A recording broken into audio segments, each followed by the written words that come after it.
emerging reports suggest further links between China and anti-Trump groups in the U.S. One America's Christian Rose examines those claims. China is still refusing to share the information we need to keep people safe. The U.S. intelligence agencies are continuing a probe into the origins of COVID-19 amid mounting evidence of a globalist conspiracy to establish sweeping population control. The virus has triggered devastating lockdowns across the advanced economies, and in this situation, experts say, whoever controls the cure may control the future of humanity. And while the media, Democrats, and the deep state continue to dismiss hydroxychloroquine as a likely cure, they are pushing for a failed Ebola drug, remdesivir, instead. When you take away a medicine, and not just the WHO, not just the WHO, the FDA, the CDC, Tony Fauci, close everything. Because we can take all that money they're making on their patents and we can give it to the victims of this plague of corruption. Recent reports claim the remdesivir patent is controlled by mainland China, Bill Gates, and the WHO, while the Clintons may have a stake in it as well. The entire cover-up is allegedly backed by globalist billionaire George Soros. Such allegations have been dismissed by the mainstream media and China as a conspiracy theory, saying California-based Gilead owns a patent for remdesivir. But Gilead itself was reported as saying if it uses its own drug, it would get into legal trouble with China.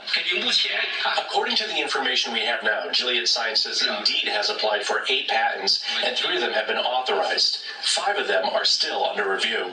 China reportedly holds parts of the remdesivir patent through the UN agency UNITAID, whose main donor since 2006 is the Bill and Melinda Gates Foundation. Separately, the Clinton Foundation also worked with UNITAID on a $100 million project to study HIV/AIDS in the past. UNITAID also has offices near the Chinese bioweapons lab in Wuhan, which top Republicans suspect was funded by none other than Dr. Anthony Fauci and the NIH.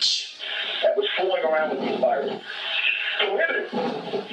Despite that, Dr. Fauci gave $3.7 million to the Wuhan laboratory. We paid for it. We paid for the damn virus that's killing us. The coronavirus conspiracy gained further evidence when Democrat Party officials openly sided with the Chinese Communist Party to denounce hydroxychloroquine as a likely cure.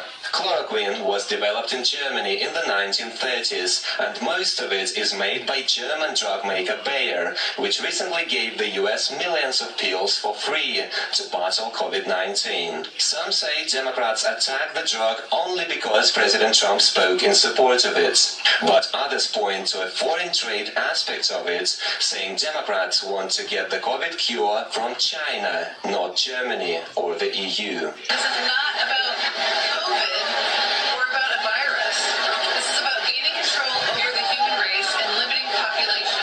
Limiting population with a virus that was created in a lab and funded by the United States of America, by several people in the United States of America, along with other countries. The US and its Five Eyes intel partners point out COVID-19 broke out shortly after President Trump forced China into a Phase 1 trade deal to reduce Chinese control of the US economy. Now that China may be striking back, there is concern that the deep state, Democrat cabal, and the big pharma are working to derail President Trump's re-election and force the American people into total submission and control. Christian Rose, One American